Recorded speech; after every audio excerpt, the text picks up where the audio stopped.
Good morning, students. I am Ananta Datta from Bharatiya College of Agriculture Engineering, Durg. Today we will study about the topic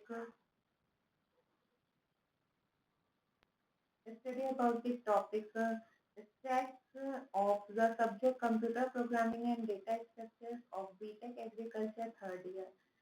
आज हम discuss करेंगे stacks के आगे के topics के बारे में। हमने लास्ट क्लास में स्टैक्स पढ़ा था कि स्टैक्स क्या होता है, उसमें पुश पॉप ऑपरेशंस होते हैं, उसमें और इस फुल इज एम्प्टी ऑपरेशन होते हैं। ये सारी चीजें हमने पढ़ा था। स्टैक हमारा मेनली डेटा स्ट्रक्चर में एलिमेंट इंसर्ट और डिलीट करने के काम आता है। अब हम आज की क्लास में पढ़ते हैं एरे इम्प्लीमेंटेशन ऑफ स्टैक। ठीक है, स्टैक्स का हम एरे इम्प्लीमेंटेशन कैसे करेंगे, कैसे हम उसमें एरे इम्प्लीमेंटेशन परफॉर्म करेंगे, कैसे हम उसमें वर्क करेंगे। ठीक है, तो एरे इम्प्लीमेंटेशन में जब हम वर्क करते हैं तो हम क्या देखते हैं, इन array implementation the stack is form by using the array. ठीक है, एरे इम्प्लीमेंटेशन में स्टैक जो फॉर्म होता है उससे एरे को यूज करके हम उसमें स्टैक बनाते हैं। All the operation regarding the stacks are performed using array. ठीक है, और जितने भी वहाँ पे ऑपरेशन होते हैं स्टैक को हम एरे को यूज करके पूरे स्टैक्स के जितने भी ऑपरेशंस होते हैं उसे परफॉर्म करते हैं। अब हम देखते हैं कि कैसे उसमें ऑपरेशंस परफॉर्म होते हैं और हम एरे को यूज करके कैसे हम क्या करते हैं, यहाँ पे डेटा स्ट्रक्चर में इम्प्लीमेंट करते हैं। ठीक है, डेटा स्ट्रक्चर में हम एरे को यूज करके कैसे हम उसे इम्प्लीमेंट करते हैं, ये चीजें के बारे में आज हम डिस्कस करेंगे। ठीक है, अब हम क्या पढ़ेंगे कि हम कैसे डेटा स्ट्रक्चर में एरे को यूज करके स्टैक को इम्प्लीमेंट करेंगे। ठीक है, तो अब आप देखिए, सबसे पहले adding an element on to the stack. ठीक है, adding an element on to the stack बोलने का मतलब स्टैक में हम कैसे एलिमेंट को ऐड करेंगे। ठीक है, स्टैक में हम कैसे एलिमेंट अपने ऐड करेंगे, तो ये हम कैसे करेंगे। Adding an element into the top of the stack is referred to as push operation. ठीक है, जब हम स्टैक के टॉप में एलिमेंट ऐड करेंगे तो हम उसे क्या करेंगे, पुश ऑपरेशन बोलेंगे। ठीक है, जब भी हमें स्टैक के टॉप में एलिमेंट को ऐड करना रहेगा तो हम किसके थ्रू करेंगे, पुश ऑपरेशन के थ्रू। पुश ऑपरेशन के थ्रू क्या करेंगे, हम डेटा को ऐड कर लेंगे। ठीक है, push operation involve push operation push operation involve two step. अब जो पुश ऑपरेशन है उसके भी क्या है, आपके पास दो स्टेप्स है पुश ऑपरेशन को परफॉर्म करने के लिए। सबसे पहले जो स्टेप है वो क्या है, increment the variable top. Increment the variable top so that it can now refer to the next memory location. ठीक है, इंक्रीमेंट जो करेंगे वेरिएबल का हम उसे टॉप में करेंगे तो हम उसे नेक्स्ट मेमोरी लोकेशन में रेफर कर पाए। जैसे मान लीजिए आपके पास दो स्टैक है, एक स्टैक फुल हो गया तो हम क्या कर सकते हैं, उसके डेटा एलिमेंट को दूसरे स्टैक में फिल कर सकते हैं नेक्स्ट मेमोरी लोकेशन में। तो कभी भी हम क्या करेंगे कि जो इंक्रीमेंट करेंगे वेरिएबल का टॉप में ही करेंगे, जिससे कि हम उसे नेक्स्ट मेमोरी लोकेशन में रेफर कर पाए। ठीक है, सेकेंड जो इसका ऑपरेशन इन्वॉल्व होता है वो क्या होता है, add element at the position on incremented top. ठीक है, add element at position of incremented top. जो टॉप में जो पोजीशन इंक्रीमेंट होता है उसमें हम वैल्यूज ऐड करते हैं। ठीक है, this is refer to as adding new element at the top. ये क्या रिफर करेगा आपको कि हम स्टैक के टॉप में न्यू एलिमेंट ऐड कर सकते हैं। ठीक है, stack overflow will be try to insert an element into a completely filled stack. Therefore, our main function must always avoid stack overflow condition. ठीक है, हमारे पास यहाँ पे क्या हो रहा है, आप देखिए कि जो हमारा स्टैक में जो ओवरफ्लो होता है। ठीक है, स्टैक आपका ओवरफ्लो कब होता है, कौन से केस में आपका स्टैक ओवरफ्लो होता है, उस केस में होता है जिस केस में हमारा हम जब एलिमेंट इंसर्ट करते हैं जिस स्टैक में, उस स्टैक पहले से ही फुल हो। पहले से ही यदि आपका स्टैक फुल है, जैसे कि आपका पेन ड्राइव है मान लीजिए 4 GB का, वो पेन ड्राइव आपका फुल है, ठीक है। अब हम उसमें फिर और उसके अबव डेटा डालने की कोशिश करेंगे तो वो क्या होगा आपका, वहां पे आपके ओवरफ्लो की कंडीशन आ जाएगी कि वहां पे हम डेटा और डाल ही नहीं सकते। वैसे ही स्टैक का भी कंडीशन होता है, जब उसमें डेटा फुल हो जाता है तो हम क्या करते हैं, वहां पे वो ओवरफ्लो की कंडीशन आ जाती है। तो वहां पे हमेशा हमारे पास एक फंक्शन रहना चाहिए जो आपका क्या करेगा, स्टैक के ओवरफ्लो की कंडीशन को हमेशा वो अवॉइड करेगा, ठीक है। तो ऐसा एक फंक्शन हमारे पास रहना चाहिए जो कि क्या करे, हमारा जो ओवरफ्लो होता है स्टैक को उसको हमारा अवॉइड करे, उसके लिए हमारा एक फंक्शन रहना चाहिए। देन हमारा आता है एल्गोरिदम, ठीक है। हमारा एल्गोरिदम कैसे वर्क करता है, begin if top equal to n, ठीक है। टॉप में यदि एन है तो हमारा जो स्टैक है वो फुल है, ठीक है। If top equal to n then stack is full, top equal to top plus one stack top equal to item n, ठीक है। हम बिगिन करेंगे, देन देखेंगे कि हमारा टॉप एन है क्या, एन मीन्स हमारे क्या कंडीशन थे कि स्टैक यदि हमारा फुल है तो हमारी एन की कंडीशंस आती है, ठीक है। अब हम क्या करेंगे, टॉप में टॉप प्लस वन करेंगे, देन हम क्या करेंगे, स्टैक में जो भी टॉप है उसकी आइटम को हम इंसर्ट कराएंगे, देन हमारा जो प्रोसीजर है वो एंड हो जाएगा। इसकी टाइम कॉम्प्लेक्सिटी क्या होती है, ओमेगा ऑफ वन इसकी टाइम कॉम्प्लेक्सिटी होती है। देन अब हम क्या देखेंगे, यहाँ पे इम्प्लीमेंटेशन देखेंगे पुश एल्गोरिदम का, ठीक है। सी में हम पुश एल्गोरिदम के थ्रू कैसे इम्प्लीमेंट करेंगे। तो सबसे पहले आप देखिए यहाँ पे हमने लिया हुआ है void push int val value हमने, और इंट साइज हमने एन, एन जो है हमारी स्टैक की साइज है, ठीक है। If top equal to n, यदि टॉप जो है वो एन के इक्वल है तो क्या प्रिंट होगा, ओवरफ्लो प्रिंट होगा। एल्स यदि वो टॉप इक्वल टू एन नहीं है, कंडीशन ये वाली फॉल्स है, तो हम एल्स पार्ट में जाएंगे और हम क्या करेंगे, टॉप में वैल्यू इंसर्ट करेंगे, ठीक है। वैल्यू हम टॉप में इंसर्ट करेंगे। ये क्या था आपका इंसर्शन, ठीक है। इंसर्शन था, हम कैसे एलिमेंट को स्टैक में इंसर्ट करते हैं। अब हम क्या देखेंगे, deletion of an element from a stack, stack से हम कैसे वैल्यूज को डिलीट करते हैं, उस चीज के बारे में हम अब डिस्कस करेंगे। तो हम पॉप ऑपरेशन के थ्रू क्या करते हैं, डिलीशन कर सकते हैं स्टैक से, ठीक है। पॉप ऑपरेशन के थ्रू हम क्या कर सकते हैं, एलिमेंट को डिलीट कर सकते हैं एक स्टैक से। तो deletion of an element from the top of the stack is called pop operation. Deletion of an element from the top of the stack, ठीक है।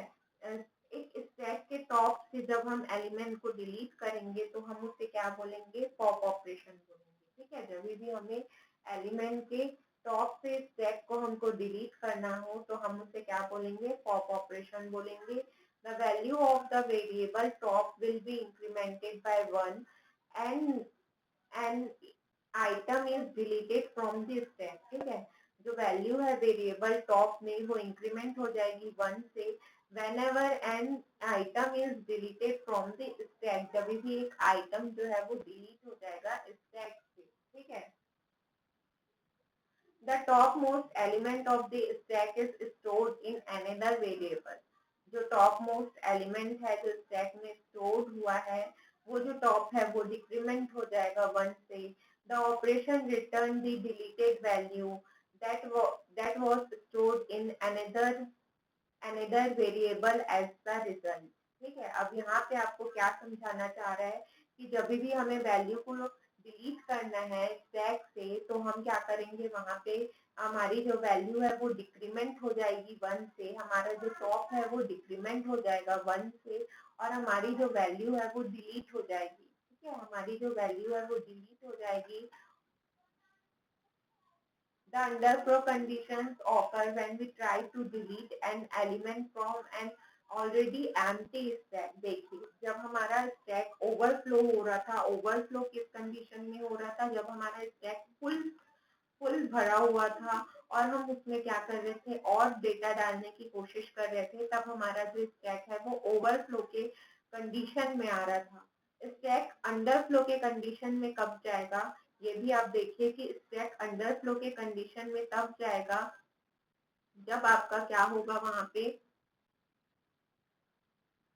जब आपका वहां पे एक एम्प्टी स्टैक में आप डेटा डालने की कोशिश करेंगे, ठीक है। एम्प्टी स्टैक में आप जब डेटा डालने की कोशिश करेंगे तब आपका जो स्टैक है वो आपके अंडर फ्लो में सॉरी जब आप एम्प्टी स्टैक को और डिलीट खाली करने की कोशिश करेंगे, जैसे कि आपका पेन ड्राइव है, आपका पेन ड्राइव में कुछ डेटा नहीं है, आपने आपका पेन ड्राइव पूरा एम्प्टी है, अब आप उसको और डिलीट क्या करेंगे, आप उसमें और डिलीट, तो वो अंडरफ्लो के कंडीशंस में चले जाता है। जब हमारे स्टैक में कुछ भी डेटा नहीं रहता और हम फिर भी उससे डिलीट करने की कोशिश करते हैं, तब जो हमारा स्टैक है वो अंडरफ्लो के कंडीशंस में चले जाता है। अब हम देखते हैं एल्गोरिदम, ठीक है। एल्गोरिदम में आप पहले आप एल्गोरिदम में देखिए begin if top equal to 0 then stack is empty. यदि हमारा टॉप 0 है तो हमारा स्टैक क्या है, एम्प्टी है। आइटम हम यहाँ पे जो भी है हमारा स्टैक में वो हम देखेंगे, देन टॉप को क्या करेंगे, टॉप -1 और एंड, इसकी भी टाइम कॉम्प्लेक्सिटी 1 रहती है। देन हम इम्प्लीमेंटेशन देखते हैं पॉप एल्गोरिदम का यूजिंग सी लैंग्वेज। यहाँ पे आप देखिए यदि हमारी टॉप की वैल्यू -1 है तो वो क्या प्रिंट करेगा, अंडरफ्लो की कंडीशन प्रिंट करेगा। और यदि अंडरफ्लो की कंडीशन नहीं होती, मीन्स ये वाली कंडीशन आपकी फॉल्स होती है, तो वो क्या करेगा, वहां पे स्टैक में एक जो टॉप की जो वैल्यू रहेगी उसको वो एक से डिक्रीमेंट कर देगा, ठीक है। अब क्या है, visiting N element on the stack, ठीक है। Visiting N element on the stack बोलने का मतलब peak operation involves return the element which is present at the top of the stack without deleting it. Underflow condition can occur if we try to return the top element in an already empty stack, ठीक है। Peak operation क्या involve करता है, जो भी हमारे top में जो डेटा प्रेजेंट है एलिमेंट उसको रिटर्न करता है स्टैक में विदाउट डिलीटिंग इट, उसको डिलीट नहीं करता है, बस जो वैल्यू प्रेजेंट रहती है टॉप ऑफ द स्टैक में उसको वो हमको रिटर्न करता है, ठीक है। Underflow condition can occur if we return top element in an already empty stack. Underflow की कंडीशन कब ऑकर होगी आपके आपके स्टैक में, जब आप किसी खाली स्टैक के एलिमेंट को आप रिटर्न कराना चाहेंगे, उस केस में वहां पे अंडरफ्लो की कंडीशन आएगी, ठीक है। एल्गोरिदम आपका देखते हैं हम, पीक है, स्टैक है, टॉप है, बिगिन करेंगे हम डेटा को बिगिन करने के बाद आप यहाँ पे देखिए if top equal to 1 then stack is empty. जब आपका टॉप 1 है तो आपका स्टैक एम्प्टी रहेगा। हम वहाँ पे स्टैक के टॉप के आइटम्स को इनिशियलाइज करके हम आइटम्स को रिटर्न करेंगे, ठीक है। ओमेगा ऑफ एन इसकी टाइम कॉम्प्लेक्सिटी है। अब हम पीक एल्गोरिदम का सी लैंग्वेज में इम्प्लीमेंटेशन देखते हैं। हमने एक फंक्शन बनाया हुआ है पीक, उसके बाद हमने इफ टॉप इक्वल टू -1 है यदि हमारा, तो हमारा अंडरफ्लो का कंडीशन यहाँ पे शो होगा, ठीक है। एल्स हमारा क्या होगा, रिटर्न करेंगे हम टॉप में। देन सी प्रोग्राम में अब देखिए आपका इम्प्लीमेंटेशन, हमने यहाँ पे पहले हेडर्स फाइल ली हुई है, देन हमने एरे के थ्रू हम कर रहे हैं, तो हमने यहाँ पे 100 डाला हुआ है, एरे का साइज i j, और चॉइस ले रहे हैं 0 और n, और टॉप जो है हमारा -1। अब है यहाँ पे वॉइड है पुश है, वॉइड है पॉप है, वॉइड शो है and void mean. Void mean के अंदर हम क्या कर रहे हैं, enter the number of elements in stack. Stack में हम क्या कर रहे हैं, कितने नंबर ऑफ एलिमेंट हमें स्टैक में डालना है वो हम यहाँ पे एंटर करवा रहे हैं और उसे हम रीड करवा रहे हैं। Then printf stack operations using array। array को यूज करके जो स्टैक ऑपरेशंस परफॉर्म हो रहे हैं उनके बारे में हम यहाँ पे बोल रहे हैं, ठीक है। printf while choice is not equal to 4, ठीक है। choice जब नहीं है इक्वल टू 4 तब हम प्रिंट करेंगे choice 1 from the below option, ठीक है। यहाँ पे आप देखिए हमने 4 ऑप्शन दिए हुए हैं 1 2 3 4, जिसमें हमने पुश पॉप शो और एग्जिट किया हुआ है, ठीक है। अब आप देखिए कि हम चॉइस एंटर कर रहे हैं यहाँ से कि हमें कौन सा चॉइस करना है। यदि हमें पुश चॉइस करना है तो हम केस 1 सिलेक्ट करेंगे, पॉप चॉइस करना है तो हम केस 2 सिलेक्ट करेंगे, शो चॉइस करना है तो हम केस 3 सिलेक्ट करेंगे, और केस 4 सिलेक्ट करेंगे तो हमारा एग्जिट हो जाएगा। और डिफॉल्ट यदि इन हमने डाल दिया केस 5, तो केस 5 की स्थिति में यहाँ पे क्या आएगा आपका, please enter a valid choice. ठीक है, अब 4 ही चॉइस है, हमने डाल दिया 5 6, तो वो क्या हो जाएगा हमारा इनवैलिड चॉइस हो जाएगा, हमें वहाँ पे वैलिड चॉइस डालना रहेगा। ठीक है, अब हम देखते हैं पुश। पुश के अंदर हम क्या करेंगे कि हमारा यदि हमें डेटा को पुश करना है, यदि ओवरफ्लो का केस नहीं है तो हम वहाँ पे डेटा को पुश कराएंगे। ठीक है, पॉप में हम क्या करेंगे, यदि अंडरफ्लो की कंडीशन नहीं है तो हम एक डेटा को डिलीट कराएंगे। ठीक है, देन वॉइड शो में क्या करेंगे, हमें क्या करना है, सिर्फ डेटा को शो करना है। ठीक है, डेटा को सिर्फ हमें शो करना है। तो ये था आपका एक ऑपरेशन था जिसमें हमने सारे ऑपरेशन एक साथ परफॉर्म कर लिए थे, पुश पॉप शो और एग्जिट, पीक कंडीशन और एग्जिट, ये सारी कंडीशंस हमने एक साथ यहाँ पे डिस्कस कर लिया। अब हम देखते हैं link list implementation of stack. Stack में हम लिंक लिस्ट के थ्रू कैसे हम स्टैक को इम्प्लीमेंट करेंगे। ठीक है, हमने देखा कि हमने एरे को यूज करके जब स्टैक इम्प्लीमेंट किया तो हम क्या कर सकते हैं, लिंक लिस्ट के थ्रू भी हम स्टैक को इम्प्लीमेंट कर सकते हैं। लिंक लिस्ट में क्या होता है कि मेमोरी जो है वो डायनामिकली एलोकेट होती है। जैसे हमने एरे में क्या हुआ था, एक फिक्स साइज की मेमोरी एलोकेट की थी, तो हमें यदि डायनामिकली मेमोरी एलोकेट करनी है तो उसके लिए हम लिंक लिस्ट का यूज करते हैं। लिंक लिस्ट में जो टाइम कॉम्प्लेक्सिटी की सिनारियोज रहती है वो सेम रहती है सारे ऑपरेशन के लिए, पुश पॉप और पिक ऑपरेशन तीनों के लिए ही टाइम कॉम्प्लेक्सिटी आपकी सेम रहती है। In the linked list implementation of stack, the nodes are maintained non-contiguously in memory. Each node contains a pointer to the immediate successor node in the stack. The stack is said to be overflown if the left space memory is not enough to create a node. ठीक है, overflow कब होगा, जब वो नया node ना बना पाए, उस केस में यहाँ पे ओवरफ्लो आएगा। ठीक है, और हम क्या करते हैं, यहाँ पे पॉइंटर के थ्रू हम क्या करते हैं, पॉइंट करते हैं वैल्यूज को लिंक लिस्ट में। हमने लिंक लिस्ट के क्लास में भी पढ़ा था कि पॉइंटर के थ्रू हम वैल्यू को पॉइंट करते हैं। तो यहाँ पे आप देखिए कि नोट गेट है, फिर नेक्स्ट में वो नोट डाटा को पॉइंट करता है, ऐसे ही यहाँ पे वैल्यू रहती है। ठीक है, ये आपका है यहाँ पे स्टैक इम्प्लीमेंटेशन, ये आपका टॉप डेटा है। ठीक है, जो हमारा टॉप डेटा है, टॉप डेटा जो आपका है स्टैक में, वो यदि नल एड्रेस कंटेन करता है, is always contain a null in address field. Address field में जो टॉप डेटा है, लास्ट डेटा है, तो उसका कोई एड्रेस फील्ड नहीं रहता है, वो किसी और को पॉइंट नहीं कर रहा होता है, इसलिए जो आपका जो टॉप जो डेटा रहता है उसका हमेशा एड्रेस जो है वो नल रहता है। अब आप देखिए, adding a node to stack, push operation. Push operation के थ्रू आप क्या करते हैं, डेटा इंसर्ट करते हैं, यही चीजें हम बार बार पढ़ रहे हैं। पुश पॉप ऑपरेशन को स्टैक में भी और क्यू में भी हम यही पढ़ेंगे। ठीक है, तो जैसे पुश ऑपरेशन के थ्रू हम डेटा इंसर्ट कर रहे थे एरे में और नॉर्मल डेटा स्ट्रक्चर में, वैसे ही हम लिंक लिस्ट इम्प्लीमेंटेशन में ही सेम वैसे ही हम डेटा को यहाँ पे भी इंसर्ट करेंगे पुश ऑपरेशन के थ्रू। पहले हम देखेंगे कि मेमोरी में एलोकेट है कि नहीं, यदि लिस्ट एम्प्टी है तो हम क्या करेंगे, वहां पे डेटा इंसर्ट करना शुरू करेंगे। ठीक है, इसकी टाइम कॉम्प्लेक्सिटी है हमारी 1।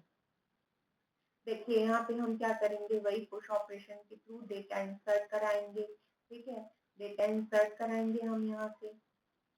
देन न्यू नोड यदि हमें बनाना है, न्यू नोड हमको क्रिएट करना है, तो न्यू नोड जो है वहाँ पे हम वो भी क्रिएट कर सकते हैं। ठीक है, अब आप देखिए यहाँ पे इम्प्लीमेंटेशन सी लैंग्वेज के थ्रू हमने पुश किया है, वैल्यू इंसर्ट कर रहे हैं हम यहाँ पे। पॉइंटर जो है हमारा, यहाँ पे हम पॉइंटर को यूज कर रहे हैं पॉइंट को एलोकेट करने के लिए, पॉइंटर को पॉइंट करने के लिए, या हमारे जो भी लिस्ट है उसको पॉइंट करने के लिए। अब यदि पॉइंटर नल नहीं है, पॉइंटर यदि नल है,